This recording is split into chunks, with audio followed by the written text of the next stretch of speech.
Bien, hola. Entonces, a este punto que hemos logrado, habíamos estado buscando un sistema de coordenadas que localmente hicieran que la métrica se viera como la métrica plana. De hecho, habíamos logrado más. No solamente localmente se veía como la métrica plana, sino que a siguiente orden podíamos eliminar los términos que eran lineales con las coordenadas.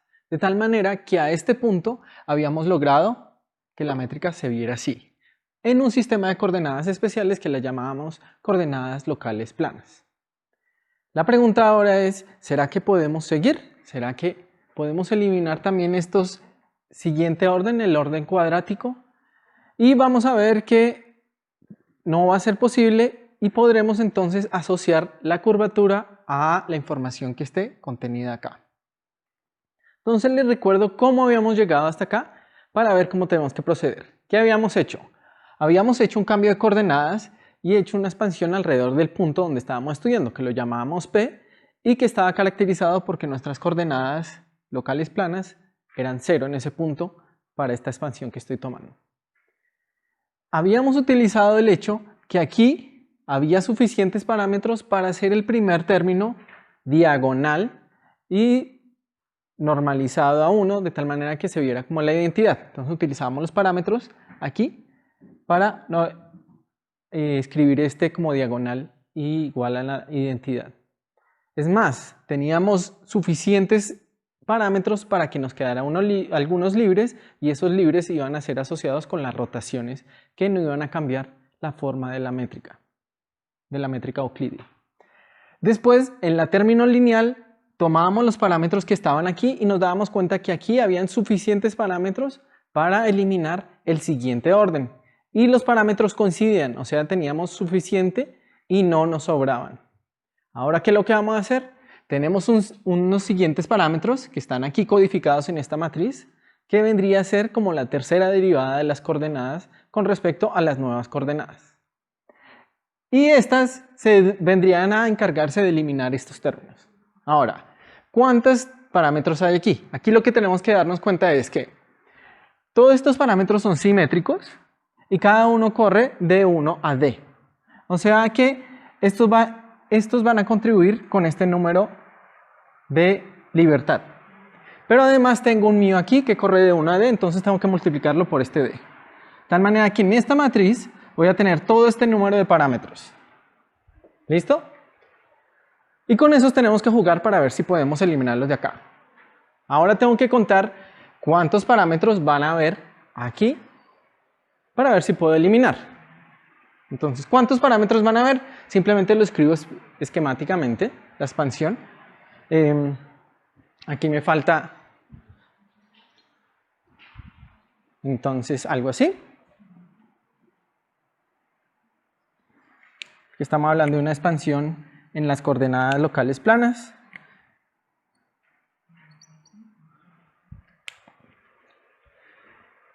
Y vemos entonces que los parámetros van a estar codificados en este señor acá. Estos son simétricos, la métrica es simétrica respecto a estos dos y la derivada es simétrica, de tal manera que tengo un d por d más 1 medios veces d por d más 1 medios, que es el hecho que estos dos sean simétricos y estos dos. Esto, los de aquí por los de aquí, entonces me da este número de parámetros. Ahora, este número de parámetros que está codificado en la métrica, ahora resulta ser mayor al número de parámetros que tenemos libres de esta matriz. Simplemente tomamos la diferencia y nos damos cuenta que tengo algo distinto de 0. A menos que d sea igual a 1. Entonces, la vez pasada también estábamos discutiendo en la anterioridad que los espacios en una dimensión no pueden tener curvatura. Y aquí estamos volviéndolo a encontrar. Si el espacio tiene una sola dimensión, yo puedo eliminar incluso a orden cuadrático las dependencias. Entonces estamos viendo que hasta acá llegamos. No podemos seguir eliminando órdenes superiores en general de la métrica. ¿Ok? Y entonces aquí tiene que estar codificada la curvatura. ¿Bien? Ahora, seamos un poquito más explícitos para ver entonces esa curvatura de qué va a depender. Lo que voy a hacer es escribir esto que está acá. ¿sí? Explícitamente. Ahora, esta métrica, recordemos que se escribe como una transformación usual de la métrica, como una transformación general de coordenadas, que es lo que está acá, con la S que definía anteriormente. Ahora, si ustedes expanden, ahora aplicando las derivadas en cada uno de estos, van a aparecer. Recordemos que esta es la derivada con respecto de las coordenadas viejas con respecto a las nuevas, las planas. Esta es la segunda derivada de las coordenadas viejas con respecto a las planas. Y esta es la tercera derivada. Entonces vamos a encontrar cada una de ellas. Y recordemos que todo esto está evaluado en el punto P, o sea, cuando estos señores toman valor 0. Entonces nos damos cuenta que esto que voy a llamar la matriz o el tensor B, resulta que depende de este señor. ¿Sí? Y entonces en práctica lo que uno tiene que hacer es ver si este señor es capaz de eliminar todos estos, porque el K y el L ya los fijé anteriormente para hacer esto. Pero ¿qué es lo que va a ser importante para nosotros? Notemos que este término que acabamos de decir, que en general no voy a poderlo hacer 0, va a depender de las derivadas segundas de la métrica, ¿ok? Y por aquí aparece una primera derivada. Sin embargo, esta primera derivada no está sola. Recordemos que nosotros habíamos utilizado el L para eliminar los términos lineales de la métrica, ¿sí? Los que ya no aparecen acá. O sea, estos señores, cuando ya los fijo en P, también dependen de las primeras derivadas de la métrica. De tal manera que entonces aquí van a aparecer derivadas de la métrica por otras derivadas de la métrica. ¿Ok? Y aquí también lo veo. Entonces aquí tengo derivadas y derivadas. Entonces cuando yo esté despejando este señor, en general pues me va a depender de segundas derivadas y productos de derivadas de la métrica. Entonces, ¿qué tenemos? Que yo no voy a poder eliminar el orden cuadrático de la métrica. Y ahí va a estar codificada la curvatura. ¿En qué cantidad de números va a estar codificada? Acabamos de encontrar que está codificada en un número dado por este de parámetros. ¿Sí? ¿Qué podemos decir de esto? Recordemos que cuando yo hablo de cantidades, me gustaría asignarle una forma de transformación con respecto a S o D. ¿Sí? Hablamos de escalares, vectores, tensores de rango superior. Entonces quisiera que estos parámetros ojalá transformaran de una manera identificable con respecto a S o D. No lo vamos a hacer todavía, pero sí se puede ver que esto crece como D a la 4. Y como crece como D a la 4, entonces yo espero que estos elementos pertenezcan a un tensor de rango 4. ¿Sí? Sin embargo, este número es menor a D a la 4. ¿Sí? Un tensor de rango 4 general tendría D a la 4 elementos. Pero como este número es menor a D a la 4, se puede pensar que es un tensor de rango 4 con simetrías, con algunas simetrías en los índices.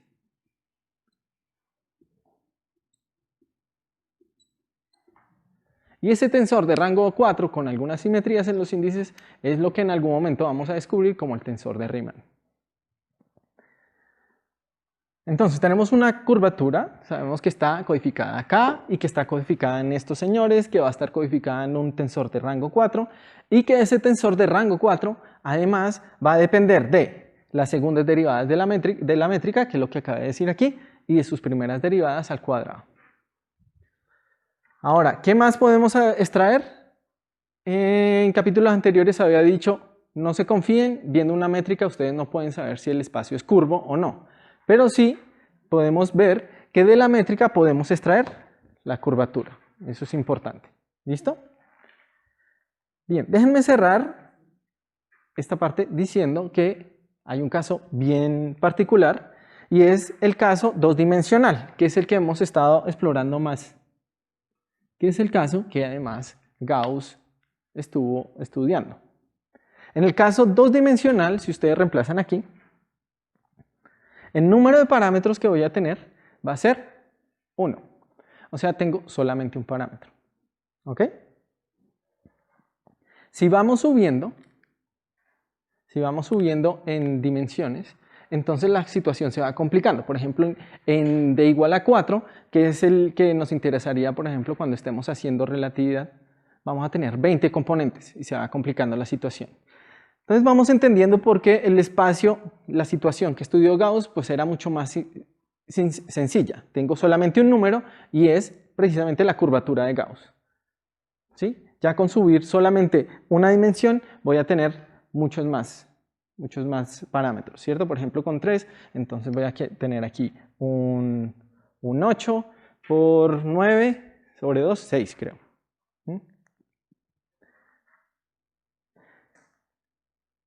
Entonces, tengo una situación particular que es d igual a 2, que es sencilla de trabajar. Tengo alguna información que viene de la métrica, ya sabría cómo extraer esa información. Esa información va a estar codificada acá. Veamos explícitamente para la esfera. Entonces, para la esfera, la vez pasada habíamos solucionado hasta orden lineal. Si yo utilizo esas soluciones y veo cuáles son las componentes del tensor B que estoy escribiendo ahí, obtengo estas expresiones. Y vemos que entonces podemos solucionar para todas las componentes de las terceras derivadas de las coordenadas θ y φ, encontrando estas soluciones. Y estas implican entonces en el tensor B que solamente uno de ellos va a ser distinto de 0. ¿Ok? Que precisamente corresponde a la única posibilidad distinta que va a quedar libre. Y en este caso se da uno cuenta que inmediatamente que es proporcional a 1 sobre a cuadrado. Y 1 sobre a cuadrado era la curvatura de la esfera. Sin embargo, no es la curvatura de la esfera. Si se dan cuenta, tiene un signo por ahí. Entonces, déjenme explorar cómo de las componentes de B, del tensor B, podríamos extraer la curvatura. Pensemos entonces en el espacio 2-dimensional. Ya sabemos que para el espacio 2-dimensional nos queda imposible eliminar una de las componentes de B. O sea, de alguna manera, puede ser por rotaciones, podemos dejar que una deje de ser 0. Y las demás las podemos anular. ¿Listo? Por ejemplo, podemos escoger la componente B1212, que vendría a ser este tipo de derivada.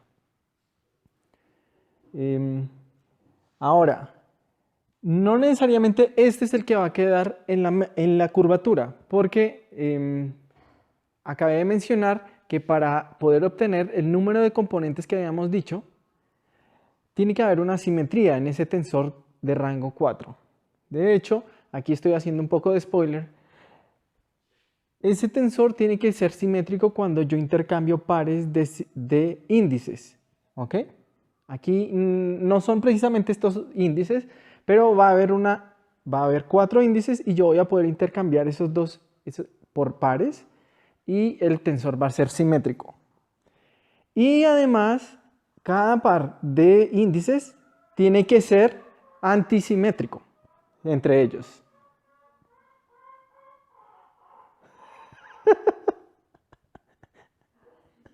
Sí. Entonces, tiene que haber una antisimetría de los índices para que tengamos al final la curvatura de ese tensor que llamé el tensor de Riemann y que no hemos visto. Entonces, voy a hacer un arreglo de B's que satisfagan eso. Entonces, si se dan cuenta, a este señor voy a hacerlo antisimétrico para el intercambio de este con este, por ejemplo. O sea, a este le resto este y logro que sea antisimétrico en estos dos. Pero también quiero hacerlo antisimétrico con estos dos. Entonces también aquí este es un más. Entonces a este mismo le voy a sumar, le voy a restar este para que sea antisimétrico bajo este cambio. Y esa va a ser mi propuesta. Vaya a ser la propuesta de que este sea la curvatura. ¿Ok? Nuevamente, estoy haciendo un spoiler, estoy diciendo unas simetrías que no hemos verificado. ¿Ok? En algún momento se hará. O sea que voy a proponer que esta sea la combinación de B's que me van a entregar la curvatura. Veámoslo, veamos a ver si funciona por lo menos en este caso que estamos haciendo, utilizando lo que habíamos hecho para las superficies alrededor del plano tangente. Habíamos descrito al z de esta manera. ¿Ok? Y entonces, si la métrica sabemos que está embebida en el espacio euclídeo, la métrica va a tener esta estructura y utilizando este z puedo reemplazar a dz y voy a obtener esto. Esto ya en algún momento lo hicimos. Entonces, aquí tenemos a la componente G11, ¿ok? Por ejemplo, y aquí tenemos la componente G12. Aquí está G12 y G21, ¿ok? Por eso es ese 2. Ok, y entonces voy a calcular estos B's, los que acabo de definir. Entonces, B111 va a ser la derivada de G11 derivando dos veces con respecto a U. Y hay un medio por ahí en la definición, entonces me queda mu cuadrado. Lo mismo aquí. Y 1,2 sería la derivada con respecto a U y a V de 1,2. Y hay un medio por ahí. ¿Ok? Entonces, si yo calculo esta combinación, que es la que estoy proponiendo para la curvatura, me doy cuenta que efectivamente me da mu nu, que era lo que habíamos encontrado para la curvatura, la intrínseca, que es la que estamos estudiando.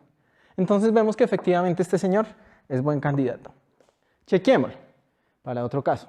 Acabamos de calcular los B's para la esfera. Entonces, si yo cojo los B's para la esfera, habíamos visto que el único que es distinto de 0 es este. Los demás van a ser 0. Y calculo este señor, me da efectivamente que la curvatura es 1 sobre a cuadrado. Entonces, ¿qué es lo que hemos estado haciendo? Vemos que efectivamente el espacio se puede describir localmente como un plano que va a tener correcciones a orden cuadrático y que tenemos que la curvatura tiene que ser descrita por un tensor que es de rango 4 y depende de las derivadas de la métrica, segundas derivadas y derivadas al cuadrado de la métrica. Ahora, no hemos realmente llegado, fíjense, yo estoy aquí simplemente proponiendo, ¿sí? Lo hice digamos que al tanteo. Quisiéramos hacerlo un poco más sistemáticos y esa es nuestra tarea en las siguientes sesiones. Entonces, pues espero que me sigan acompañando. Hasta luego.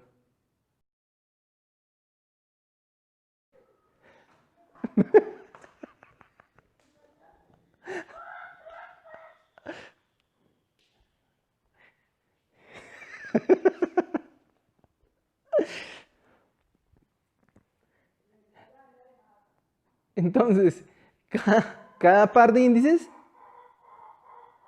me la está montando. ¿Qué pasa? Aquí no más.